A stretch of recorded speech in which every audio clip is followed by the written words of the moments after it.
Prime live. दर्शकबिन हामी prime लाइभमा छौँ। निरन्तर रूपमा हामी यहाँलाई जानकारी गराइराखेका छौँ र अपडेट गराइराखेका छौँ पोखरा विमानस्थल नजिकै भएको यति एयरलाइन्सको जहाज दुर्घटनाका विषयमा।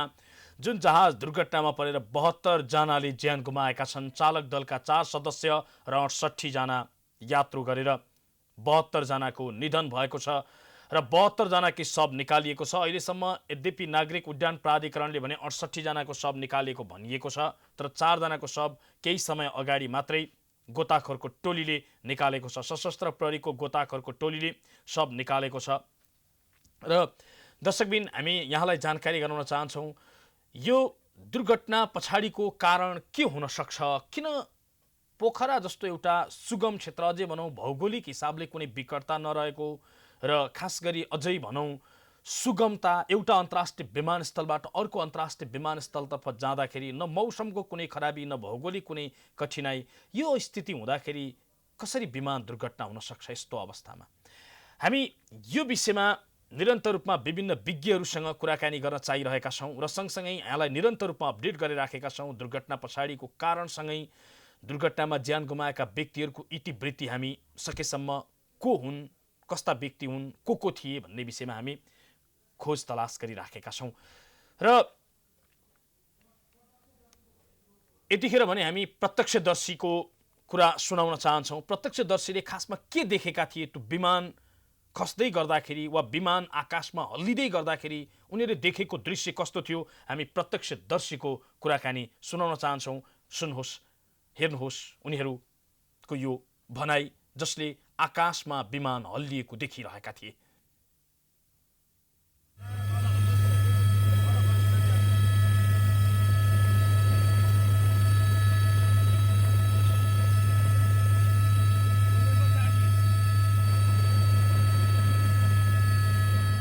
ठोकुरो घर काटेपछि झाट फर्कियो, फरक फर्कियो, त्यहाँ आधी मुनि गएर बुढ्याङ्गै पर्थ्यो। निलो टङ्की माथिबाट आयो, आवाज त्यहाँ एकदम नराम्रो आयो। त्यहाँ चाहिँ यो चारवटा घरलाई पनि जोगाए त्यहाँदेखि त्यो आखिरी त्यो ठोकुरो घर काटेपछि झाट फर्कियो। त्यहाँबाट मात्रै लुसो लुसो भनेर यो कपडा त यहाँको आइपुग्छ, त्यो झाड हो नि एउटा। त्यो झाडपछि झाड तलको मान्छेसँग गुड्यो भागेर आयो। म तल गएको त्यहाँबाट हेरेको त्यस्तो आगोभन्दा आगो बोलेको आधा उनीहरू गएर आयो त माथि रहेछ त्यो परेको थियो। यस्तो घटना भएको थाहा पाएको थियो। यो जुन चोरसागुमा जहाज आम्दानी हुँदै आएपछि र अनि खोलै आएपछि यो प्लेन हिँड्ने बाटो त होइन, पक्का पनि कुनै खतरा स्थिति भएछ भनेर हामी चाहिँ प्लेनबाट अब मान्छे नै भागेर आइयो नि, भागेर त केही भेट्न सक्यो छैन त, तैपनि अब नजिकमै भएर छिटो भेट्न सक्यो, टाढै भएको त केही गर्न सकिन्थ्यो। तर हामी चाहिँ भाग्दै आइयो त्यहाँबाट। भाग्दै आउँदा हामी त्यो मन्दिरभन्दा उता नआइसक्थ्यौँ। यहाँ प्लेन क्रस त्यहाँ अलिकति मात्र मन्दिर छ, त्यो मन्दिरभन्दा मास्टर नआइसक्यो। क्रस भएपछि हामी यहाँ आउँदा त देख्न सक्ने अवस्था थिएन त्यो धुवा र त्यो अवस्थाले होइन। अनि हामीले त्यहाँबाट त्यो यहाँबाट धुवा देख्नुभन्दा पहिला हामीले पारी देख्थ्यो त्यो भाँचिएको, भाँचेर त्यो खस्दै थियो, त्यो चाहिँ माटो पनि खस्दै थियो, प्लेनको टुक्रा खस्दै थियो, त्यो देख्यो। त्यसपछि मात्रै यहाँ अनि धुवा अलिकति भएपछि पानी हाल्न सबैजना आउनुभयो र अनि हामीले पनि सहयोग गर्न सक्छौँ भनेर 14-15 जना त यही बारी उहाँबाट यता आयो है, 7 जनाले बाहिरै खसेको। हजुर बाहिरै पुरै उस भयो, बाहिर निस्केको यहाँ बाहिर यहाँ भनेपछि पहिलो उद्धार तपाईँले गर्नुभएको थियो है? अब मैले गरेँ भने अब सहयोग गर्नुभयो। त्यसमा 2 जना जिउँदै हुनुहुन्थ्यो। हल्का हल्का यो उस आँखा हल्का चलाइरहेको थिएँ। हजुर त्यो अनुसार चलाउने बित्तिकै म चिचाएर त्यो ठ्याक्क 2 जना उस पनि आउनुभयो। हजुर लिएर गण्डक हस्पिटल लिएर गएँ। उनीहरूले के गर्यो, उनीहरूलाई थाहा छैन, तर त्यही गरेको बोलाउँदाखेरि तर कोही आएन कि बिचरा, कोही नि आएन मान्छेहरू है। मैले बोलाउँदा कोही आएन। म सधैँ सब भिडियो बनाएर बस्दिएँ। ए आउनु नदिएछ, यस्तो हुँदैन, तपाईँको पनि बाबा आमा होला, दाजुभाइ होला, आउनु नदिएछ, कोही आएन कि। तपाईँले ठ्याक्कै के गर्दै हुनुहुन्थ्यो यहाँ? मैले त त्यहाँ पहिले सब यो गेट खोलेर भित्र छिरिहालेको यहाँ छिरेर म भाडी हानिदिएको कि कोही आएको थिएन कि भित्र त आउनै सकेको थिएन कोही। मान्छेहरू यही थियो भनेपछि यहाँ कोही मान्छेहरू त्यहीँ थियो कि ढिलाइमा। मैले पहिला यहाँ हेरेको एउटा मान्छेमा त देखेँ, हल्का सेतो केटीलाई देखेँ, सेतो हल्का सरी यो भन्नाले यता साम्रो देख्यो कि हल्का उस्तै भरै छ। यहाँ देख्ने बित्तिकै आँखाले झन् चेतै नपाएको, अनि डाइरेक्ट आएँ, चप्पल पनि लागेन कि त्यो थाली उठेको, अनि चप्पल यहाँ देखेर झ्याप्झ्याप्सो मात्रै लिएर आइहाल्नु त्यसपछि? पानी क्या मैले अनि एउटा बुढोले पानी हालिदिनु भयो कि।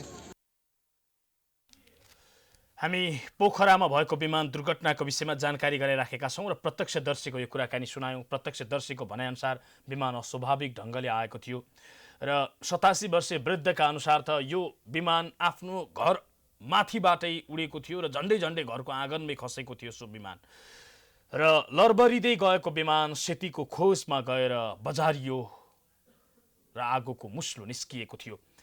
प्रत्यक्षदर्शीले जसरी भने वास्तवमा विमान दुर्घटनाको प्रकृति हेर्दा विमानको जुन दुर्घटनाको अवस्था हेर्दाखेरि वास्तवमै भयानक एउटा दृश्य थियो विमान दुर्घटनाको। र यद्यपि यो विमान दुर्घटना पछाडिका विभिन्न कारण हुन सक्छन्। ती विमान दुर्घटनाका कारणहरू खोतल्ने क्रम चलिरहेको छ। के कारणले भयो होला दुर्घटना, यो धेरैका लागि आम चासोको विषय छ। अहिलेसम्म प्राविधिक भनिएको छ। यद्यपि प्राविधिकभित्र पनि के हुन सक्छ? के विमानस्थलले कुनै खालको सङ्केत दिएको थिएन कि चालक दलका सदस्यहरूले त्यो सङ्केत बुझेका थिएनन्? चालक दलका सदस्यले कुनै पनि प्रकारको सहयोग मागेको सुनिँदैन वा विमानस्थलको कार्यालयले दिएको जानकारी अनुसार चालक दलका सदस्यले कुनै पनि प्रकारको सहयोगको माग गरेका थिएनन्। उनीहरूले बस यति भनेका थिए विमान ल्यान्ड गराउँदा हुन्छ र टावरले दिएको जवाब थियो सबै कुरा ठिक छ, विमान ल्यान्ड गराउनु। तर यसो भन्दै गर्दा विमान ल्यान्ड गराउने तयारी गरेको विमान यति एयरलाइन्सको जहाज अकस्मात आकाशमा हल्लियो र धुवाँको मुस्लोसहित विमान बजारियो सेती खोजमा। यो स्थिति रहेको छ र यो विमान जब अवतरणका लागि सबै कुरा तयार भयो वा अनुमति मागियो त्यसपछि दुर्घटनाको स्थिति देखिन्छ। अब यो बिचमा केही सेकेन्ड मात्रै, अझै भनौँ केही मिनट बढीमा, त्यो मिनटको बिचमा के भयो र के कारणले विमान त्यो दुर्घटनाको बिन्दुमा पुग्यो भन्ने विषयमा चाहिँ यकिन कुरा सम्भवतः छानबिन आयोग बनेको छ, त्यो आयोगले पनि निकाल्ला र सँगसँगै नेपालमा विमानहरू जुन दुर्घटनाको अवस्था छ त्यसका विषयमा पनि केही सुझावहरू आयोगले दिएला। तर यो विमान जुन दुर्घटना भएको छ वास्तवमा यो दुर्घटना नेपालको इतिहासमै आन्तरिक उडानतर्फ जुन खालको परिस्थिति देखिएको छ यो अहिलेसम्मकै सबैभन्दा ठुलो दुर्घटना हो आन्तरिक उडानतर्फ। यति ठुलो दुर्घटना आन्तरिक उडानतर्फ अहिलेसम्म भएको थिएन र एटिसीले भनेको थियो 30 मा ल्यान्ड गर्नु, पाइलटले 12 मागे भन्ने खालका खबरहरू समेत आएका छन्। हामी यो विषयमा पनि यहाँलाई जानकारी गराउन चाहन्छौँ र यो विमान जुन दुर्घटनाको विषय छ यो विमान दुर्घटनाको विषयका बारेमा हामीले यहाँलाई निरन्तर रूपमा जानकारी गराइराखेका छौँ। पोखरामा दुर्घटना भएको यति एयरलाइन्सको विमान आज बिहान 10:32 त्रिभुवन अन्तर्राष्ट्रिय विमानस्थलबाट उडेको थियो। क्याप्टेन कमल केसी नेतृत्वको चालक दलले उडाएको जहाज बिहान 10:50 अन्तिम पटक पोखरा टावरसँग सम्पर्क भएको थियो। 10:59 ल्यान्ड गरिसक्नुपर्ने जहाज 10:50 टावरमा सम्पर्कमा रहेको थियो। र यहाँलाई जानकारी गराउँ दर्शकबिन, खास गरी पाइलटको टिमले सो दुर्घटनाबाट जहाजलाई जोगाउनका लागि निकै ठुलो प्रयत्न गरेको र अन्ततः निकै ठुलो प्रयासपछि विमान दुर्घटनाबाट जोगाउने स्थिति नभएपछि केही भए पनि व्यक्तिहरू जोगिन सक्छन् भनेर सेतीको खोजमा लगेर विमान झारेको हुन सक्ने अनुमान गरिएको छ। विमान आकाशमै आगो लागिसकेको र सो विमानलाई तल अवतरण गराउँदा, एयरपोर्टमा अवतरण गराउँदा वा अन्य बस्तीमा खस्दा ठुलो मानवीय क्षति हुन सक्ने, ठुलो हताहती हुन सक्ने आकलन गरेरै पाइलटको टिमले सो जहाजलाई खोल्सीमा सेती खोलाको खोजमा खसालेको भनेर खबरहरू आइराखेका छन्। यदि सो जहाज पोखराको कुनै बस्तीको बीचमा खसेको भए के हुन्थ्यो त्यो कल्पना गर्न नसकिने अर्को भयानक दुर्घटना हुन सक्थ्यो। एउटा विमानमा सवार रहेका सबैको निधनको परिस्थिति त हुने थियो नै, त्यो बाहेक बस्तीमा खसेको भए त्यसले निम्त्याउने दुर्घटना अर्को अकल्पनीय हुने परिस्थिति हुन्थ्यो। सायद यसैलाई अन्दाज गरेर हुनुपर्छ, यही कुरालाई विश्लेषण गरेर हुनुपर्छ पाइलटको टिमले सो विमानलाई सेती नदीको खोजमा झारेको छ र सेती नदीको खोजमा झरेको सो विमानमा सवार सबैजनाको निधन भएको जानकारी हामीले प्राप्त गरेका छौँ र यो अलिकति यहाँलाई हामी उद्धार गर्दै गरेको र सब निकाल्दै गरेको दृश्य हामी यहाँलाई देखाउन चाहन्छौँ।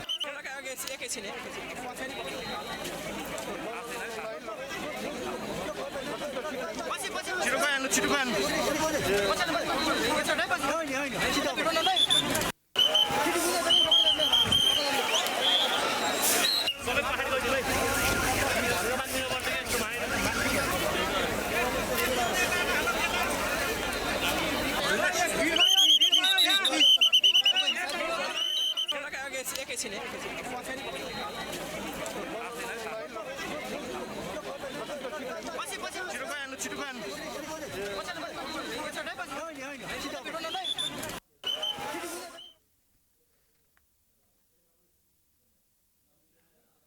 ताजा दृश्य हामी देखाइराखेका छौँ। यो पोखरा विमानस्थल नजिकैको दृश्य हो। सेती खोजमा एटी एयरलाइन्सको जहाज दुर्घटनामा परेको थियो।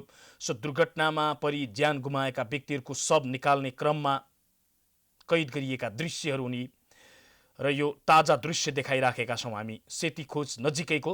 अहिलेसम्म 72 जनाकै शव निकालिसकिएको छ र 72 जनाकै निधन भएको जानकारी हामीले प्राप्त गरेका छौँ र नेपाली सेना, नेपाल प्रहरी, सशस्त्र प्रहरी लगायतको टोली उद्धारका लागि परिचालन भएको थियो। स्थानीयहरूको पनि बाक्लो सङ्ख्यामा उपस्थिति थियो र यो उद्धारको क्रम करिब, उद्धार भन्दा नि शव निकाल्ने क्रम करिब सकिएको छ र यो दुर्घटनालाई लिएर देश नै पुरै शोकमा रहेको छ। सरकारले सार्वजनिक बिदा दिएको छ। पूर्व राजा ज्ञानेन्द्र शाहदेखि राष्ट्रपति विद्यादेवी भण्डारीसम्मले शोक व्यक्त गर्नुभएको छ। यो दुर्घटना नेपालको इतिहासमा आन्तरिक उडानतर्फकै सबैभन्दा ठुलो दुर्घटनाका रूपमा समेत यो चित्रित हुनेछ इतिहासमा। अहिलेसम्म जुन आन्तरिक उडानतर्फ दुर्घटनाहरू भएका थिए त्यो दुर्घटनामध्ये यति ठुलो सङ्ख्यामा मानवीय क्षति भएको सम्भवतः यो पहिलो घटना हो र यो घटना जुन भयो, घटनामा परि ज्यान गुमाएका व्यक्तिहरूको त्यो शव निकालिएको छ र शव पहिचानको क्रम समेत सुरु गरिएको छ। अहिलेसम्म 11 जनाको शव पहिचान भएको हामीले जानकारी प्राप्त गरेका छौँ र शव पहिचानको क्रम धमाधम चलिरहेको छ। विमानका केही टुक्राहरू अवशेष बाहेक खास कुनै चिज पनि त्यहाँ चिनिने अवस्था र राम्रोसँग बुझिने स्थितिमा थिएनन्। यसरी ती शवका टुक्राहरू निकालिएको छ। शवहरू डढेको स्थितिमा त्यहाँबाट निकालिएर अस्पतालतर्फ पुर्याइएको छ। कोही जीवित हुन सक्छन् कि भनेर लगिएका ती व्यक्तिका जुन जलेका शरीरहरू ती सबै मृत घोषित गरेको छ चिकित्सकको टोलीले र 72 जनाको निधन भएको पुष्टि भएको छ। चालक दलका 4 सदस्य र 68 जना यात्रु। हामी यहाँलाई जानकारी गराउँदै थियौँ। खास गरी अन्तिम समयसम्म पनि टावरसँग सम्पर्क थियो। सेती खोजमा पुग्दाखेरि समेत टावर र पाइलट बीच दोहोरो संवाद भएको, सम्पर्क भएको जानकारी हामीले प्राप्त गरेका छौँ। रनवे 30 मार्फत ल्यान्ड गर्न भन्दा क्याप्टेनले होइन 12बाट आउँछु भनेर अर्को रनवे खोजेका रहेछन् भन्ने कुरा टावरका अधिकारीहरूले बताएका छन् र अर्को रनवेबाट आउन क्लियरेन्स दिने बित्तिकै दुर्घटना भएको जानकारी प्राप्त गरिएको छ र खास गरी रनवे 30बाट ल्यान्ड गर्न टावरले भनेको थियो। त्यो बाहेक 12बाट आउन खोज्दाखेरि यो दुर्घटना भएको हुन सक्ने आकलन गरिएको छ। यद्यपि यो विषयमा विस्तृत रूपमा छानबिन आयोगले यो कुरा सार्वजनिक गर्ला। हामी निरन्तर रूपमा जानकारी गराइराखेका छौँ। खास गरी यो दुर्घटना जो नहुनु पर्ने थियो भयो, तर त्यस पछाडिको कारण के थियो भन्ने कुराको खोजी सुरु भएको छ र हामीले नागरिक उड्डयन क्षेत्रका जानकारहरूसँग कुराकानी गरिराखेका छौँ र उनीहरूसँग हामी जानकारी लिने प्रयत्न गरिराखेका छौँ। महाप्रबन्धक प्रेमनाथ ठाकुरले काठमाडौँबाट उडान गर्दा र पोखरासँगको टावरको सम्पर्कका क्रममा पनि अवतरणका लागि अनुमति दिएपछि जहाज दुर्घटना भएको भनेर उहाँले बताउनु भएको छ र काठमाडौँबाट पोखरा उडेको एटी एयरलाइन्सको 9ANC कल साइन भएको जहाज करिब 11 बजे पोखरा पुग्नेवाला थियो। 10:59 पोखरा पुग्नुपर्ने थियो, तर केही मिनेट अगाडि दुर्घटनाग्रस्त भएको छ। अब पनि हामी यहाँको ध्यानकर्षण हाम्रा सहकर्मी डेभिड पाण्डेले विज्ञ किशोर थापासँग कुराकानी गर्दै हुनुहुन्छ। अब क्रममा हामी यहाँको ध्यानकर्षण विज्ञ किशोर थापासँग गरेको कुराकानीतर्फ केन्द्रित गर्न चाहन्छौँ। दर्शकवृन्द, आज पोखरामा जुन विमान दुर्घटना भयो यसले समग्र देशलाई नै स्तब्ध बनाइरहेको छ। तर पछिल्लो समय नेपालको हवाई उड्डयन क्षेत्र झनभन्दा झन बढी असुरक्षित बन्दै गइरहेको भनेर विश्लेषण पनि हुन थालेको छ र आजको विमान दुर्घटनाको कारणहरू प्रारम्भिक रूपमा केही जुन जति पनि कुराहरू आइरहेको छ प्राविधिक त्रुटि भनेर प्रारम्भिक रूपमा अहिलेसम्म आइरहेको छ। मौसम पनि सफा भएको, तर अन्य कुराहरू पनि ठिकठाक नै रहेको भनेर विमानस्थलले पनि जानकारी दिएको अवस्था छ। यसको लागि छानबिन समिति गठन गराएर सरकार अगाडि बढेको छ। अब यस पछाडि भने अब के कारणले गर्दाखेरि विमान दुर्घटना भएको हो भन्ने कुराहरू उक्त छानबिन समितिको प्रतिवेदन पश्चात नै थाहा हुनेछ। तर यसरी असुरक्षित हुँदै जानुको कारण के हो, हवाई दुर्घटना हुनुमा मुख्य के कारक तत्त्वहरू हुन्छन् भन्ने विषयमा आज हामी पर्यटन मन्त्रालयमा काम गरिसक्नुभएका सचिव पूर्व सचिव किशोर थापा हुनुहुन्छ। सर, स्वागत छ हजुरलाई। आजको जुन दुर्घटना तपाईँले पनि पढ्नुभयो होला, बुझ्नुभयो होला, विभिन्न कुराहरू आइरहेका छन्। खास के कारण देख्नुहुन्छ नि यसमा? मुख्य कारण मौसमको कुराहरू त मौसमको कारणले होइन भन्ने कुराहरू पनि आएको छ। तपाईँको विचारमा, तपाईँको बुझाइमा, तपाईँको अध्ययनमा के कारणले गर्दाखेरि यो दुर्घटना भएको हो नि? सबभन्दा पहिले त पोखरा अन्तर्राष्ट्रिय विमानस्थल नजिक आज जुन दुर्घटना भयो, त्यो दुर्घटनाबाट म एकदमै स्तब्ध भएको छु र यो दुर्घटनामा परि आफ्नो ज्यान गुमाउने सम्पूर्ण नेपाली दाजुभाइ, विदेशी पर्यटकहरू, उहाँहरूको आत्माको चिर शान्तिको कामना गर्छु र जो शोक सन्तप्त परिवार हुनुहुन्छ उहाँलाई धैर्य धारण गर्ने बल मिलोस् भन्ने पनि म कामना गर्छु। सामान्यतया नेपालमा अहिलेसम्म भएका जति पनि हवाई दुर्घटनाहरू छन्, ती दुर्घटनाहरूमा छानबिन समितिहरू गठन भएका छन् र ती समितिहरूको प्रतिवेदनलाई अध्ययन गर्दाखेरि एउटा भौगोलिक अवस्था, त्यसपछि मौसम, तेस्रोमा चाहिँ विमानको जुन प्राविधिक अवस्था र चौथोमा चाहिँ विमान चालकको गलत निर्णय, यी चारवटा कारणहरू अहिलेसम्म देखेका छन्।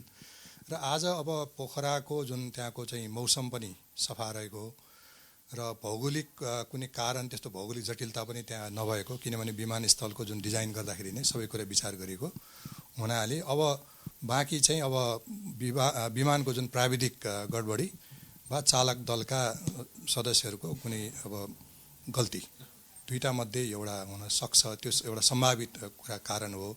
तर जबसम्म छानबिन समितिले अध्ययन गरेर सबै कुराहरू त्यहाँको जुन सत्य तथ्य जुन बाहिर नल्याएसम्म कारण यही हो भनेर अहिले भन्न चाहिँ सकिँदैन। जस्तो विमानमा यसमा प्राविधिक त्रुटि हुने सम्भावना के कति हुन्छ? जस्तो कि कतिपय पुराना विमान भएको कारणले गर्दाखेरि दुर्घटना भएका हुन् भन्ने कुराहरू पनि आउन थालेका छन् बाहिर। होइन, विमान पुरानो भन्ने हुँदैन है। 40-50 वर्षसम्म पनि अहिले संसारभरि विमानहरू चलेका छन्, त्यति पुराना विमान पनि चलेका छन् र विमानको जति पनि अब त्यसको जुन प्राविधिक परीक्षण, हरेक दिन त्यसको परीक्षण हुन्छ, त्यसको चाहिँ अब कम्प्लिट चेक हुन्छ, त्यसको आफ्नो चाहिँ एउटा चाहिँ मेन्टेनेन्स साइकल पनि हुन्छ, सबै गरिन्छ र त्यो आधारमा विमान चाहिँ उडान योग्य छ भनेर सम्बन्धित हवाई विभाग अथवा हाम्रो नेपालको सन्दर्भमा चाहिँ नागरिक उड्डयन प्राधिकरणबाट पनि त्यसलाई सर्टिफाई गरिएको हुन्छ। त्यस कारणले त्यो नियमित परीक्षणहरू भएकै हुन्छन्। तर पनि के भने भवितव्य भने जहाँ पनि पर्न सक्छ, यान्त्रिक गडबडी जहिले पनि हुनसक्छ। जस्तो छ कि ठुल्ठुला अन्तर्राष्ट्रिय विमान सेवाहरूको पनि त्यो यान्त्रिक गडबडी हुन सक्छन्। कहिलेकाहीँ अब चालक दलका सदस्यहरूको गलत निर्णय पनि हुनसक्छ। त्यसले गर्दाखेरि चाहिँ विमान यो पुरानो भएर दुर्घटना हुने भने त्यो गाडी जस्तो चाहिँ होइन, विमानको आफ्नै एउटा मेन्टेनेन्स साइकल हुन्छ र त्यो अनुसार विमान चाहिँ जहिले पनि उडान योग्य भनेरै त्यो चाहिँ उडाइएको हुन्छ। जस्तो कि अब हरेक कुराहरू समयअनुसार परिवर्तन हुँदै गइरहेको छ। प्राविधिक रूपमा पनि विश्वले नै फरक फरक अभ्यासहरू गरिरहेका छन्, नयाँ नयाँ मापदण्डहरू बनाइरहेका छन्। तर यो नेपालको सन्दर्भमा विमान किन्ने मापदण्ड चाहिँ सधैँभरि एउटै नै हुने, परिमार्जन हुन नसक्ने, समयानुकाल संशोधन हुन नसक्नु, यसमा कतिको कारण देख्नुहुन्छ नि यसमा? अब यसमा यस्तो छ, अब हाम्रो देशको जुन आर्थिक अवस्था, अब हाम्रो चाहिँ जुन अब निजी वायु सेवा कम्पनीहरूको उनीहरूको क्षमता, यी आधारमा पनि त्यसको चाहिँ व्यवस्थापन सञ्चालनमा भर पर्छ। अब हाम्रो चाहिँ अहिले जुन किसिमको एउटा उदार जुन हवाई नीति छ, त्यो उदार हवाई नीतिले गर्दा निजी क्षेत्रले पनि आन्तरिक र बाह्य उडानहरू गर्न थालेका छन् र उनीहरूले मलाई लाग्छ कि हाम्रो निजी क्षेत्रले यो उड्डयन क्षेत्रमा निकै राम्रो प्रगति पनि गरेका छन्। अहिलेसम्म जुन हाम्रो जति पनि वायु सेवा कम्पनीहरू चलिरहेका छन् र आम नेपालीहरूको पहुँचभित्र पनि अहिले चाहिँ हवाई उडान चाहिँ पहुँचभित्र परेको छ। पहिले चाहिँ प्लेनमा यात्रा गर्ने भनेको कर्मचारी, पर्यटक, व्यापारी मात्रै हुन्थे। अहिले सर्वसाधारण नेपालीहरूले पनि आफूले भनेको टाइममा यात्रा गर्न पाएका छन्। त्यो सबै भएको छ र हवाई जहाजको सङ्ख्या पनि बढेको छ, हवाई उडानको सङ्ख्या पनि बढेको छ, अब यात्रुको चाप पनि बढेको हुनाले अब पहिलेको हामीले तुलना गर्दाखेरि अब यो जुन ट्राफिक जसरी बढेको छ त्यो ट्राफिक बढ्दै जाँदाखेरि अब सुरक्षाको उपायहरू पनि हामीले बढाउँदै जानुपर्ने अवस्था। त्यसमा अब विमान कम्पनीहरूको पनि त्यतिकै दायित्व हुन्छ, चालक दलका सदस्यको पनि दायित्व हुन्छ र कहिलेकाहीँ यात्रुको पनि। यात्रुहरूले पनि कहिलेकाहीँ चाहिँ अब खराब मौसममा पनि विमान उडाउनलाई दबाब दिने, त्यहाँ चाहिँ अब कर्काप गर्ने कुरा देखिन्छ नेपालमा, जुन हामीले चाहिँ त्यो गर्न हुँदैन। त्यस कारणले यी सबै विचार गरेर अब सबै पक्षले यसमा चाहिँ अलिकति सतर्क भएर चाहिँ हामीले चाहिँ आफ्नो भूमिका निर्वाह गर्यो भने यो सुरक्षित हुन्छ। नभए त विमान चालकलाई दोष दिएर, विमान कम्पनीलाई दोष दिएर अथवा सरकारलाई दोष दिएर मात्रै यो समस्या समाधान हुँदैन। अब कतिको असुरक्षित अथवा सुरक्षित छ नि हाम्रो हवाई उड्डयन क्षेत्र? अब सामान्यतया यो हवाई यात्रालाई सबैभन्दा सुरक्षित यात्रा मानिन्छ है। सबभन्दा संसारभरि यो सुरक्षित मानिन्छ, सुरक्षित छ पनि। यसमा धेरै नियन्त्रणहरू, धेरै चाहिँ यसका चाहिँ चेक एन्ड ब्यालेन्सहरू हुन्छन्, अरू जस्तो होइन यो। तर त्यति हुँदाहुँदै पनि अब कहिलेकाहीँ यस्ता चाहिँ दुःखद घटनाहरू हुने गर्दछन्।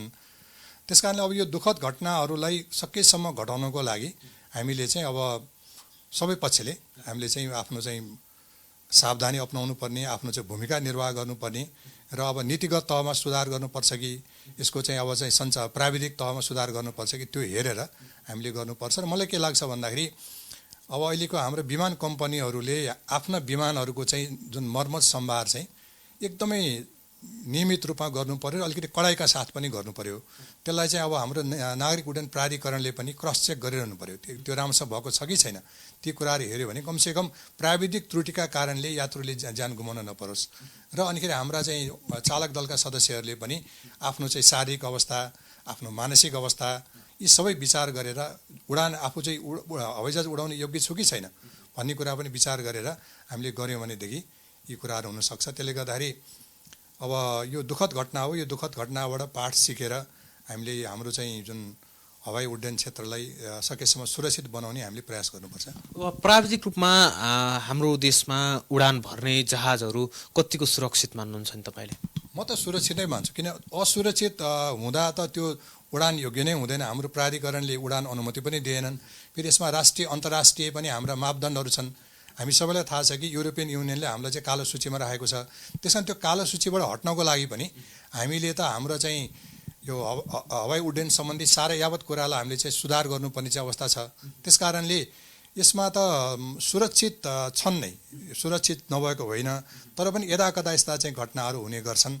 यो चाहिँ एकदमै दुःखद घटना हो होइन। अहिले मलाई के लाग्छ भने पोखरामा जुन अहिले दुर्घटना भयो, हाम्रो आन्तरिक उडानमा यति धेरै यात्रुले ज्यान गुमाएको सम्भवतः यो पहिलो घटना मैले चाहिँ सुने, अहिलेसम्म जान्ने बुझेसम्म चाहिँ यति ठुलो सङ्ख्यामा यात्रुले ज्यान गुमाएको छन् आन्तरिक उडानमा, त्यो पहिलो घटना। जस्तो कि अब आजकै घटनाको कुरा गर्दाखेरि त्रिभुवन अन्तर्राष्ट्रिय विमानस्थलले ल्यान्ड क्लियरिङको क्लियरेन्स लिइसकेको र उता पाइलटले पनि कुनै समस्या नभएको भनेर पोखरा विमानस्थलले कुनै समस्या नभएको भनेर पाइलटहरूले पनि जानकारी गराएको अवस्थामा यो खास कस्तो खालको अवस्थामा चाहिँ यो जुनको बिचको ग्याप छ नि, यताबाट ल्यान्ड क्लियरिङ भइसक्ने, उतापट्टि पाइलटले पनि कुनै समस्या नभएको जुन यो ग्याप अवस्था छ, यसलाई चाहिँ के कसरी बुझ्न सकिन्छ? त्यहाँ चाहिँ त्रुटि कहाँनिर भयो? यसमा चाहिँ यसको जवाफ चाहिँ म ठ्याक्कै दिन सक्दिनँ, किन म त्यसको प्राविधिक पनि परिनँ।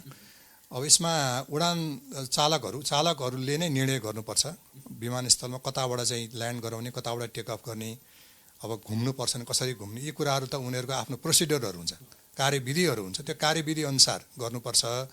अब त्यो कार्यविधिको पालना भयो कि भएन अब त्यो कुरा त अब जाँच बुझपछि थाहा होला।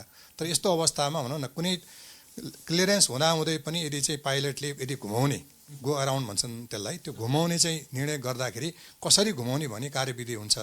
र विमानमा चाहिँ कुनै गडबडी हुँदाखेरि त्यसलाई कसरी सल्टाउने भन्ने पनि त्यसको चाहिँ कार्यविधिहरू चाहिँ हुन्छ, प्रोसिडर भन्छन् यसलाई। त्यो कार्यविधि पालना चाहिँ गर्नुपर्छ। अब त्यो कार्यविधि पालना गर्न समय भयो भएन अथवा अकस्मात कुनै किसिमको चाहिँ ठुलै अब प्राविधिक अब गडबडी भयो कि त्यो कुरा त अब छानबिनले बताउला। त्यस्तो सम्भावना हुन्छ कि हुँदैन? ठुलै किसिमको प्राविधिक जटिलता आउने हुनसक्छ, किनभने यो त यान्त्रिक चिज हो नि त। यो यान्त्रिक चिज भएको हुनाले त्यस्तो किसिमको हुनसक्छ। त्यो अनि पाइलटको रङ डिसिसन पनि हुनसक्छ आजको दुर्घटनामा, त्यो हुनसक्छ, त्यो हुनसक्छ। त्यस कारण अब यही भनेर अहिले हामीले किटान गर्नु चाहिँ अहिले ठिक हुँदैन। यो एकदमै यो त छानबिन समितिलाई निष्पक्ष रूपमा काम गर्न दिनुपर्छ। त्यसबाट आएका जुन कुराहरू हुन्, कारणहरू र त्यसका चाहिँ सुझावहरू हामीले चाहिँ पालना गर्नुपर्छ।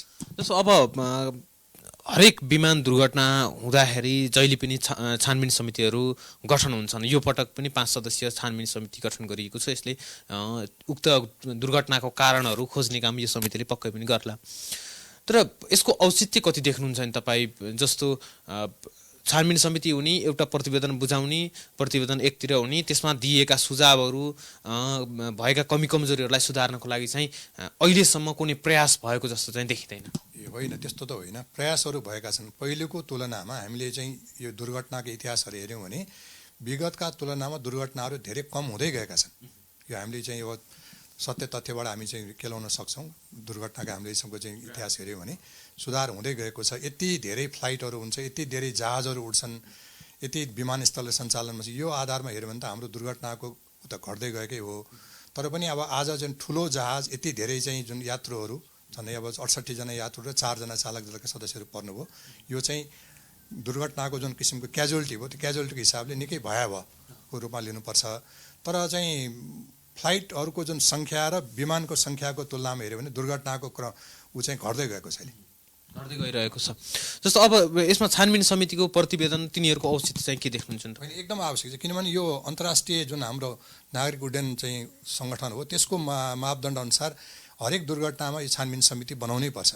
त्यो बनाएर त्यसका चाहिँ जति पनि चाहिँ सुझावहरू छन् अथवा त्यसकाले दिएका प्रतिवेदनलाई त्यो चाहिँ देशको चाहिँ नागरिक उड्डयन प्राधिकरण भनौँ अथवा त्यसको जुन हवाई उड्डयन सम्बन्धी जुन निकाय हो त्यसले चाहिँ त्यसको लागू गर्नै पर्छ।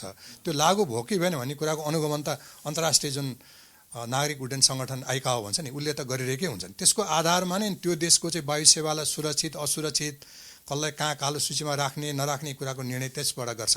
त्यसमा हामीले पनि अब त्यो युरोपियन युनियनको कालो सूचीबाट निस्किनको लागि विगत 5-7 वर्षदेखि निरन्तर प्रयासहरू गरेको छ नि। त्यसमध्ये दुर्घटनाको यो सङ्ख्या घटाउनु पनि हो होइन। त्यो गर्दा गर्दै पनि जुन आज जुन भयो त्यो चाहिँ एकदमै दुःखद घटना हो। यसले गर्दाखेरि अझै आइकेओबाट जुन हामी बाहिर निस्किने अथवा त्यसबाट ब्ल्याकलिस्टबाट हट्ने सम्भावना चाहिँ त्यसमा के हुन्छ? अलिकति यसले हामीलाई अब बाधा पार्छ। यो आजको दुर्घटनाले गर्दाखेरि त्यसबाट हामीलाई बाधा पर्छ, किनभने अझ पनि नेपालको वायु सेवाहरू सुरक्षित छैनन् भन्ने सन्देश त्यसले दियो नि। केही त्यसले असर त गर्छ नै, तर पनि अब हामीले अब पहिले त्यसको कारण पत्ता लगाउनु पर्यो। त्यो कारण पत्ता लगाएपछि मात्रै अनि के कारणले भएको रहेछ त भन्ने कुरा चाहिँ थाहा हुन्छ। अनि त्यसबाट चाहिँ हामीले चाहिँ ती अन्तर्राष्ट्रिय सङ्गठन आइकाओलाई पनि जानकारी दिन सक्छौँ कि के भएको भन्ने कुरा। अब के हुन्छ नि यस पछाडिपट्टिको प्रक्रिया अध्ययन गर्नको लागि, अनुसन्धान गर्नको, छानबिन गर्नको लागि के हुन्छ नि प्रक्रिया? अब के आधारमा चाहिँ उनीहरूले अध्ययन गर्छन्, छानबिन गर्छन्? त्यसको पनि एउटा निर्देशिका छ होइन। छानबिन समितिलाई आफ्नो जुन एउटा कार्यादेश दिएको हुन्छ त्यो कार्यादेश अनुसार यस कसरी इन्भेस्टिगेसन गर्ने भन्ने कुराको हाम्रो चाहिँ आफ्नै एउटा राष्ट्रिय अन्तर्राष्ट्रिय मापदण्डहरू छन्, त्यो चाहिँ कार्यविधिहरू छन्। त्यो कार्यविधिभन्दा दायाँ बायाँ ऊ पनि जाँदैन। त्यो कार्यविधि अनुसारै उसले छानबिन गर्छ र त्यो अनुसार प्रतिवेदन बुझाउँछ। जस्तो अब त्यहाँ भएको कुराहरूको वास्तविक रेकर्ड केमा हुन्छ, के कसरी थाहा हुन सक्छन् मिस्टेकहरू? जस्तो अब अहिलेको अवस्थामा त जुन आजको दुर्घटना भयो, आज दुर्घटनाको त सबै जलेर नष्ट भएको जस्तो देखिएको छ यति बेलासम्म आएका भिडियो फुटेजहरू हेर्दाखेरि। होइन, त्यसमा मलाई लाग्छ कि त्यसमा जुन एउटा ककपिट भोइस रेकर्डर CVR त्यो जल्दैन। त्यसपछि अब यो अर्को चाहिँ जुन अरू त्यो फ्लाइट डाटा रेकर्डर भन्ने हुन्छ ती कुराहरू पनि ती जल्दै, किन यस्ता चाहिँ भवितव्यको लागि ती नजल्ने नष्ट नहुने किसिमले बनेका हुन्छन्। अब त्यहाँ उद्धारकर्मीले त्यो चाहिँ पत्ता लगाएर त्यसलाई सुरक्षित रूपमा त्यसलाई चाहिँ उद्धार गरेर अनि त्यसलाई चाहिँ त्यसपछि एउटा आधार त्यो हुन्छ। अर्को आधार चाहिँ कन्ट्रोल टावर जुन पोखराको जुन अन्तर्राष्ट्रिय विमानस्थल कन्ट्रोल टावरसँगको जुन सम्पर्कहरू जुन भइरहेको हुन्छ त्यसको चाहिँ सम्पर्कको कुराहरू हुन्छन् र त्यसपछि गएर प्रत्यक्षदर्शीहरूको चाहिँ भनाइ, त्यहाँको चाहिँ दुर्घटनास्थलको वस्तुस्थिति यी सबैको आधारमा र काठमाडौँबाट उडेर गएपछिको जुन त्यो जुन ट्र्याकिङ भएको हुन्छ नि आजकल त अब राडारले पनि ट्र्याक गरेको हुन्छ, यी सबै कुराहरू चाहिँ हेरेर चाहिँ अनि छानबिन समितिले आफ्नो चाहिँ ओपिनियनहरू बनाउँछ। जस्तो अब ल्यान्ड क्लियरिङ भइसकेको अवस्थामा भने उताबाट गलत सूचना गएको हुन सक्ने सम्भावना हुन्छ कि हुँदैन? त्यस्तो त मलाई लाग्दैन, किनभने ल्यान्डिङ गर्ने बेलामा जहाजहरूले अब कन्ट्रोल टावरसँग नियमित सम्पर्क गरिरहेकै हुन्छन्। अब त्यो क्लियरेन्स पनि दिन्छ, क्लियरेन्स दिइसकेपछि त अब उसलाई ल्यान्ड गर्नको लागि त बाटो खुलेकै हुन्छ नि। अब त्यसमा अरू यताउता गर्ने कुरा हुँदैन। अब त्यसमा अरू नै अब विभिन्न कारण हुन सक्छन्, प्राविधिक कारणहरू हुन सक्छन्। अब समग्र रूपमा नेपालको उड्डयन क्षेत्र असुरक्षित हुनुको मुख्य कारणहरू के हुन् र त्यसलाई समाधान गर्नको लागि के गर्न सकिन्छ नि? अब यसमा सरसर्ती हेर्दाखेरि मेरो आफ्नो चाहिँ पर्यटन मन्त्रालयको जुन अनुभव र अरू र म त्यो निकायमा केही समय काम पनि गरेको हिसाबले मैले के भन्छु भन्दाखेरि अब हाम्रो चाहिँ पहिलो कुरा त हाम्रो जुन चालकको अनुमति पत्र छ नि, चालकको अनुमति पत्र दिने जुन प्रक्रिया अरू देशको भन्दा हाम्रो कडा नै छ है, कडा नै छ, त्यो राम्रै छ। तर पनि कहिलेकाहीँ अब चालक दललाई जुन अनावश्यक तनावहरू हुने, धेरै फ्लाइटहरू गर्नुपर्ने, कहिलेकाहीँ अब प्रतिकूल मौसममा पनि उडाउनु पर्ने, त्यस्तो चाहिँ विशेष गरी निजी वायु सेवा कम्पनीहरूलाई त्यस्तो किसिमको तनाव हुने गरेको देखिन्छ। त्यस तनाव मुक्त हुनेलाई कसरी गराउने, त्यसपछि गएर चाहिँ अब हाम्रो एयर ट्राफिक कन्ट्रोलर र जुन विमानको बिचको जुन एउटा जुन किसिमको संवाद हुनुपर्ने कम्युनिकेसन हो, त्यो कम्युनिकेसनलाई अझ राम्रो प्रभावकारी कसरी बनाउने र अब हाम्रो चाहिँ मौसमको बारेमा पूर्व जानकारी दिने संयन्त्रहरू कसरी चाहिँ सुधार गर्ने। त्यसकारण यो हाम्रो विमानस्थलको जुन प्राविधिक जुन कुराहरू छन् नि त्यसमा हामीले सुधार गर्ने र अब अहिले त अझ एउटा राम्रो के भने कतिपय अवस्थामा त विमान कहाँ खस्यो भने थाहा पनि हुँदैन थियो, त्यो पत्ता लगाउनै 2 दिन लाग्थ्यो नि। अहिले त कमसेकम त्यो ट्र्याकिङ गर्न सकिन्छ, राडार सिस्टमहरू छन्। अब त्यहाँ चाहिँ खालि सरकारी निकायले मात्र होइन कि व्यक्तिले पनि त्यो प्लेनको चाहिँ ट्र्याकिङ गर्न सक्छ अहिले। त्यस कारण त्यो कुराहरू चाहिँ कम्युनिकेसन त राम्रै छ, तर पनि हामीले चाहिँ हाम्रो विमानहरूको जुन प्राविधिक जाँच पनि बढी सावधानी अपनाउने, त्यसमा चाहिँ विमान कम्पनीले पनि आफ्नो जिम्मेवारी वहन गर्ने र नागरिक उड्डयन प्राधिकरणले पनि बेला बेलामा यी जहाजहरूको प्राविधिक जाँच गऱ्यो भने यसलाई दुर्घटनालाई घटाउन सकिन्छ। अब जस्तो कि अब अहिले खास गरी धेरैजसो ठाउँमा विमानस्थल बनाउने, कहिलेकाहीँ मात्र उडान गर्ने यस्तो खालकाहरू छन्। त्यसबाहेक अब जस्तो कि नेपालको मौसम 15-15 मिनटमा 20-20 मिनटमा परिवर्तन भइरहने अवस्था छ। यो अवस्थामा त्यसरी विमानस्थलहरू बनाउनु तर प्राविधिक रूपमा चाहिँ आफू सक्षम नहुँदाखेरि यसले गर्दाखेरि दुर्घटना निम्त्याउने जोखिम हुन्छ कि हुँदैन? होइन, विमानस्थलहरू 2 किसिमले बनाइन्छ। एउटा चाहिँ व्यावसायिक हिसाबले बनाइन्छ, त्यहाँ चाहिँ यात्रुहरूको र सामानको ओसार पसार गर्नको लागि। अर्को चाहिँ आपतकालीन उद्धारको लागि, आपतकालीन राहतको लागि पनि विमानस्थलको आवश्यकता पर्छ। त्यस कारण हामीले त्यसरी बुझ्नु पऱ्यो कि त्यसकारण त्यहाँ प्लेन नचल्दैमा त्यो विमानस्थल निकम्म भयो भने होइन, कहिलेकाहीँ आपतकालीन अवस्था कुनै किसिमको चाहिँ तपाईँको दैवी प्रकोपहरू भयो अथवा प्राकृतिक प्रकोपहरू हुँदाखेरि त्यस्तो बेलामा पनि राहत उद्धारको लागि त्यो विमानस्थलको ठुलो आवश्यकता पर्छ।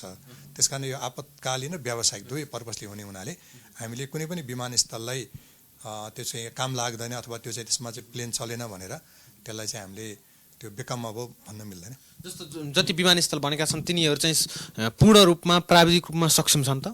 छन् अहिलेसम्म चाहिँ। किन विमानस्थल बन्नुभन्दा पहिले त्यसको जुन किसिमको सम्भाव्यता अध्ययनहरू हुन्छ र त्यसको चाहिँ अब सम्भाव्यता अध्ययन गरेर सबै यो फिजिबल भएपछि मात्रै त्यहाँ बनाइन्छ, त्यतिकै बनाइँदैन।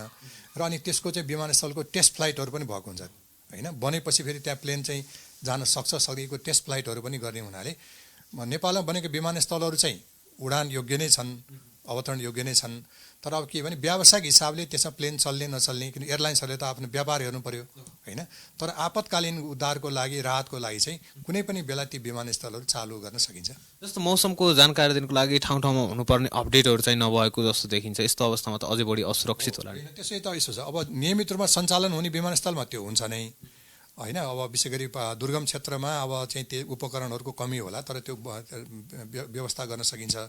अब सञ्चालनमा नभएका विमानस्थलहरूमा चाहिँ त्यसमा चाहिँ त अब अहिले त्यो व्यवस्था हुँदैन, आवश्यक पनि भएन। तर आपतकालीनको लागि त कुनै पनि बेला प्लेन चाहिँ अथवा हेलिकप्टर त्यहाँ ल्यान्ड गर्न सकिन्छ नि। आपतकालको लागि चाहिँ ठिकै छ, तर व्यावसायिक रूपमा सञ्चालन गर्नको लागि त्यहाँ थप त्यसमा केही सुधारहरू गर्नुपर्छ। अब अन्तिममा जाँदा जाँदै तपाईँले देखेका त्रुटिहरू के हुन् यहाँ समग्र? अब जस्तो नीतिगत परिमार्जन संशोधनका कुराहरू, ती कुराहरू जति पनि गर्नुभएको छ, खास के कस्ताहरू सुधारहरू चाहिँ गर्नुपर्छ? सुधारहरू चाहिँ मैले अघि नै पनि दोहोऱ्याएर भनिसकेँ कि यो विमानको प्राविधिक परीक्षण चाहिँ अलिक कडाइका साथ गर्नु पर्यो। केही नीतिगत रूपमा त्यसमा हाम्रो कार्यविधिहरू छन्, नागरिक उड्डयन प्राधिकरणको कार्यविधिमा सुधार गरेर त्यो कार्यविधिमा अलिकति परिमार्जन गरेर त्यो कडाइ गर्नु पर्यो। किनभने यो के देखिन्छ भन्दाखेरि हाम्रा विमानहरू अब आम मानिसको चासो कि विमानहरू पुराना भए, थोत्रा भए, त्यसकारण यो दुर्घटना पर्यो भने जुन एउटा चाहिँ धारणा छ नि, जबकि त्यो धारणा सही होइन। तर त्यो धारणालाई चाहिँ हटाउनको लागि पनि विमानको प्राविधिक परीक्षण चाहिँ अझ बढाउनु पर्यो, राम्रोसँग गर्नु पर्यो। त्यो आम जनतालाई विश्वस्त तुल्याउन पनि त्यो गर्नु पर्यो। दोस्रो कुरा चाहिँ के भन्दाखेरि हाम्रा चाहिँ जुन हवाई रुटहरू, हाम्रा चाहिँ जति पनि हाम्रा चाहिँ त्यो रुटहरूको बारेमा पनि होइन, एप्रोच गर्ने तरिकाहरू, टेकअफको तरिकाहरूको बारेमा पनि पुनर्विचार चाहिँ गर्नु पर्यो। सुरक्षित छ कि छैन त्यसलाई हेर्नु पर्यो।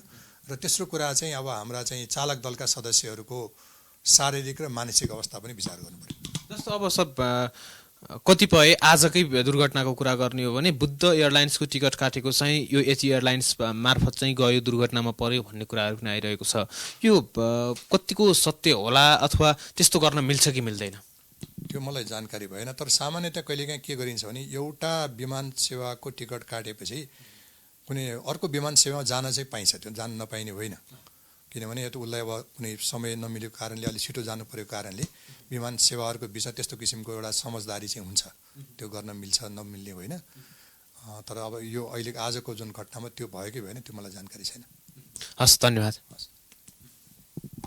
हस् हामी भर्खरै मात्र पूर्व पर्यटन सचिव किशोर थापासँग समग्र नेपालको हवाई उड्डयन क्षेत्रको विषयमा कुराकानी गऱ्यौँ र जुन आजको दुर्घटनाको सम्भावित हुन सक्ने कारणहरूको विषयमा पनि उहाँले थोरै जानकारी दिनुभयो।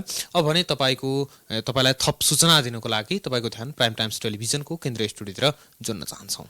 धन्यवाद डेभिड पाण्डे। सहकर्मी डेभिड पाण्डे कुराकानी गर्दै हुनुहुन्थ्यो पूर्व पर्यटन सचिव किशोर थापासँग र उहाँ किशोर थापाले गराउनु भएको जानकारी अनुसार उहाँको विश्लेषण अनुसार विमान दुर्घटना पछाडि प्राविधिक कारण नै मुख्य हुन सक्छ।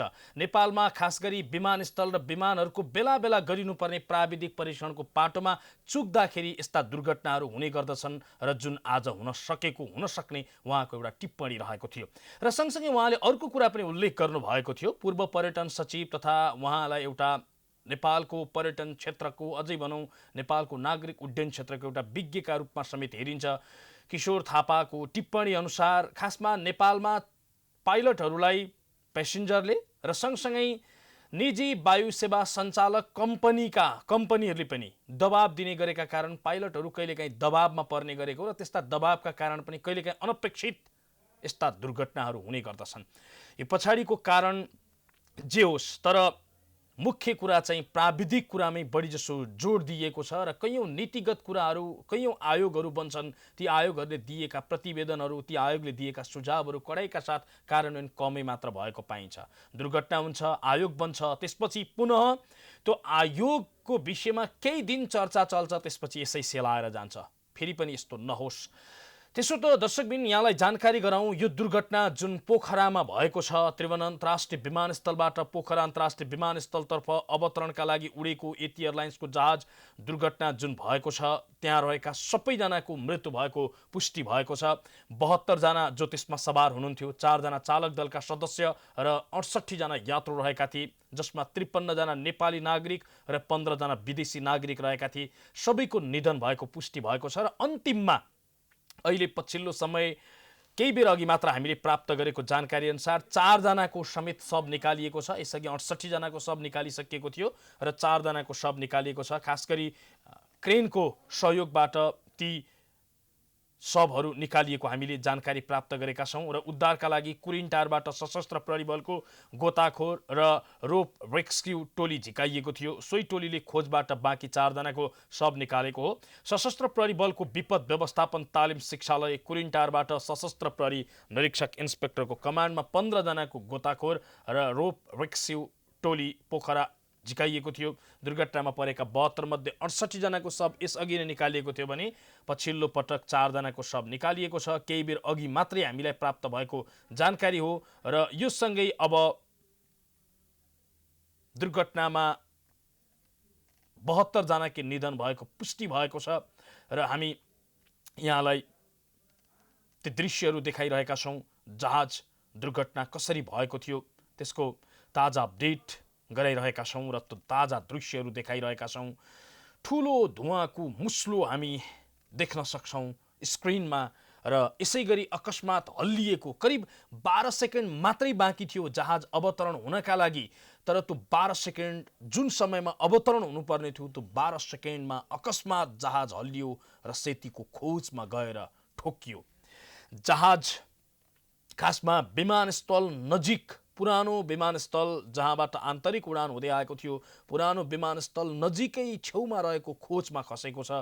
त्यहाँबाट नयाँ अर्थात् अन्तर्राष्ट्रिय विमानस्थलतर्फ ऊ जाँदै थियो अवतरणका लागि। अवतरणको अनुमति समेत लिइसकेको विमान अकस्मात दुर्घटनामा पर्यो। त्यो दुर्घटना पछाडिको कारण के हुन्छ, के हुन सक्छ? कतिपयले आकलन कसरी पनि गरेका छन् भने ऊ अवतरण गर्नका लागि हिँड्दै गर्दा वा भनौँ ऊ अवतरणका लागि जाँदै गर्दाखेरि कुनै चरा ठोकिएको हुन सक्ने खालका आकलन पनि गरिएका छन् र त्यहाँ अकस्मात कुनै इन्जिनमा खराबी आएको हुन सक्ने पनि आकलन गरिएको छ। यद्यपि यी सबै अनुमानका कुरा हुन्। सत्य के हो भन्ने कुरा चाहिँ इन्जिन पछाडि जो ब्ल्याक बक्स रहेको हुन्छ त्यो ब्ल्याक बक्समा रहेको अन्तिम रेकर्ड कुराकानी सुनेपछि बल्ल यकिन कुरा बाहिर आउनेछ। तर एउटा कुरा चाहिँ दुःखका साथ हामीले भन्नै पर्छ र पुष्टि भएको छ, विमानमा सवार रहेका 72 जनाको निधन भएको छ। 68 जना यात्रु र 4 जना चालक दलका सदस्य सबैको निधन भएको छ र शव पहिचानको क्रम चलिरहेको छ। अहिलेसम्म 11 जनाको शव पहिचान भएको हामीले जानकारी प्राप्त गरेका छौँ र ती 11 जना यात्रुहरूको शव पहिचान भइसकेको र उनीहरूको क्रमशः शवको पहिचान भएसँगै आफन्तलाई बुझाउने क्रम समेत सुरु भएको छ। हामी यहाँलाई देखाइरहेका छौँ यो दृश्य। अहिलेसम्म हामीले प्राप्त गरेको जानकारी अनुसार ती 11 जना जसको शव शनाखत भएको छ, हामी 11 जनाको नामावली हामीलाई प्राप्त भएको छ। त्यो नामावली यहाँलाई सुनाउन चाहन्छौँ। शनाखत हुनेहरूमा निशान्त आचार्य, सङ्गीता शाही, डाक्टर सुशील श्रेष्ठ, डाक्टर सेना दिवाकर, 10 महिनाका रियान पौडेल, अदा कद अली मिया, लक्ष्मी पौडेल, प्रसिद्धि पौडेल, अरुण पौडेल, पूर्ण कुमार गुरुङ रहेका छन्। यस्तै कोरियन नागरिक क्यु ग्यान गोलको पनि शनाखत भएको अस्पतालले जनाएको छ। यसै गरी दर्शकबिन यहाँलाई जानकारी गराउँ, लोकगायिकाको समेत निधन भएको छ यसै दुर्घटनामा परेर। लोकगायिका निरा छन्त्यालको पनि दुर्घटनामा परि निधन भएको जानकारी हामीले प्राप्त गरेका छौँ। जो यो विमानमा सवार हुनुहुन्थ्यो, लोकगायिका निरा छन्त्यालले पनि यो दुर्घटनामा ज्यान गुमाउनु भएको छ। माघे सङ्क्रान्तिको अवसरमा पोखरामा आयोजना गर्न लागि कार्यक्रमका लागि उहाँ पोखरातर्फ प्रस्थान गर्नुभएको थियो र मृत्यु भएकी निराकी दिदी हिरा छन्त्याल शेरचनले निराको मृत्यु भएको पुष्टि गर्नुभएको छ र उहाँ खास गरी काठमाडौँबाट पोखरातर्फ माघे सङ्क्रान्तिको अवसरमा पोखरामा आयोजना गर्न लागि कार्यक्रमका लागि प्रस्थान गर्नुभएको थियो। दर्शकबिन अर्को एउटा दुःखद खबर, दुर्घटना कहिल्यै पनि कसैका लागि पनि सुखद हुन सक्दैन, तर एउटा यस्तो अझै बढी पीडादायी खबर जुन खबरले जो कोहीको मन चसक्क बनाउनेछ। खास गरी विमान दुर्घटनामा श्रीमान गुमाएपछि त्यो विमान दुर्घटनाबाट श्रीमान गुमाएको पीडा मेट्न पाइलट बनेकी अन्जु खतिवडाको पनि विमान दुर्घटनामा निधन भएको छ। श्रीमानको विमान दुर्घटनामा निधन भएपछि पाइलट बनेकी अन्जु खतिवडा, जसको आज विमान दुर्घटनाका क्रममा निधन भएको छ। विराटनगरकी अन्जुको काठमाडौँको बुढानीलकण्ठका दीपक पोखरेलसँग विवाह भएको थियो। पोखरेल यति एयरलाइन्सको विमानको को पाइलट थिए। उनी को पाइलट रहेका बेला सन् 2006मा जुम्लामा यतिको विमान दुर्घटना भएको थियो। सुर्खेतबाट जुम्लाका लागि उडेको उक्त विमान दुर्घटना हुँदा को पाइलट पोखरेलसँगै 9 जनाले ज्यान गुमाएका थिए। पाइलट श्रीमानको विमान दुर्घटनामा ज्यान गुमाएर पारिवारिक वियोगमा रहेकी अन्जुले पनि पाइलट नै बन्ने अठोट गरिन् र पाइलट बनिन्। तर अन्ततः उनको पनि को पाइलट रहँदा नै दुर्घटनामा परेर ज्यान गएको छ। खास गरी आजको जुन दुर्घटना छ, 72 जनाले ज्यान गुमाएका छन्। त्यसमध्ये चालक दलका 4 सदस्य रहेका थिए। चालक दलका 4 सदस्यको निधन भएको छ र 68 जनाले ज्यान गुमाएका छन्। आफ्नो श्रीमानको दुर्घटनामा, विमान दुर्घटनामा परि ज्यान गएपछि त्यो वियोग मेट्नका लागि पाइलट नै बन्ने निर्णय गरेकी अन्जुको पनि विमान दुर्घटनामा परेर निधन भएको छ। हामी यसरी यहाँलाई जानकारी गराइरहेका छौँ। विमान दुर्घटनाले एउटा निम्ति आएको यो दुःखद परिस्थिति र व्यक्तिहरूको पहिचान हुने क्रम सुरु भएको छ। हामी ती पहिचान भएका, शनाखत भएका व्यक्तिहरूको विषयमा पनि जानकारी गराइरहेका छौँ र अहिलेसम्म शनाखत भएका 2 जना खास गरी व्यक्तिहरू जसका विषयमा अलि बढी हामीले जानकारी प्राप्त गरेका छौँ। एउटा निरा छन्त्याल जो लोकगायिका हुनुहुन्थ्यो, उहाँको पनि निधन भएको छ र अर्को को पाइलट जो आफ्नो श्रीमानको विमान दुर्घटनामा परेर निधन भयो, जो पाइलट हुनुहुन्थ्यो र श्रीमानको निधन भएपछि आफू पनि पाइलट बन्ने अठोट गरेकी अन्जुको पनि विमान दुर्घटनामै निधन भएको छ। पाइलट कमल केसीको पनि आजको दुर्घटनामा परि निधन भएको छ। पाइलट कमल केसी र सह पाइलट अन्जु खतिवडा दुवैको निधन भएको छ भने एयर होस्टेज 2 जनाको पनि निधन भएको छ। चालक दलका 4 सदस्य र 68 जना यात्रुको यो विमान दुर्घटनामा परेर निधन भएको छ। दर्शकबिन, यहाँलाई हामी अर्को एउटा जानकारी गराउन चाहन्छौँ। खास गरी यो विमान दुर्घटना जुन आन्तरिक उडानतर्फको दुर्घटना छ यो नेपालको इतिहासमै अहिलेसम्म भएको दुर्घटनामध्ये सबैभन्दा ठूलो दुर्घटनाका रूपमा हेरिएको छ। यति ठूलो दुर्घटना नेपालको इतिहासमा अहिलेसम्म भएको थिएन। यो दुर्घटनालाई अत्यन्त ठूलो दुर्घटनाका रूपमा हेरिएको छ। पछिल्लो पटक जेठ 15 गते अर्थात् 2079 जेठ 15 गते पोखराबाट जोमसोमतर्फ जाने क्रममा विमान दुर्घटना भएको थियो, जसमा 19 जना यात्रु र 3 जना चालक दलका सदस्य रहेका थिए। 22 जना थिए त्यसमा सवार, 19 यात्रु, 3 चालक दलका सदस्य, 22 जनाको यस्तो दुर्घटनामा परेर निधन भएको थियो। त्यसो त आज भएको यो विमान दुर्घटना 58औं विमान दुर्घटना हो र यो दुर्घटनामा परेर ज्यान गुमाएका जति व्यक्तिहरू छन् संख्यात्मक हिसाबले यो अत्यन्त ठूलो दुर्घटनाका रूपमा यसकारण पनि भनिएको। यसअघि आन्तरिक उडान वा आन्तरिक विमान जुन दुर्घटना हुँदाखेरि यति ठूलो संख्यामा हताहती भएको थिएन। नेपालमा यसअघि 57वटा विमान दुर्घटनामा परिसकेका थिए। आजको सहित 58औं विमान दुर्घटना हो यो। र यहाँलाई जानकारी गरौँ, जसमध्ये 2वटा इन्जिन भएका जहाज 49वटा दुर्घटनामा परिसकेका छन् भने 8वटा सिंगल इन्जिन भएका जहाज दुर्घटनामा परेका छन्। नेपालको आन्तरिक उडानतर्फ पहिलो दुर्घटना 2018 सालमा भएको थियो। भैरवामा भएको हो यो पहिलो दुर्घटना, जुन 9NAD जहाज दुर्घटना हुँदा 4 जनाले ज्यान गुमाएका थिए। 2018 सालको कुरा हो यो। विक्रम सम्वत 2018 सालमा नेपालमा पहिलो आन्तरिक तर्फको विमान दुर्घटना भएको थियो। अहिलेसम्म आन्तरिक उडानतर्फ 58वटा विमान दुर्घटना भएका छन्।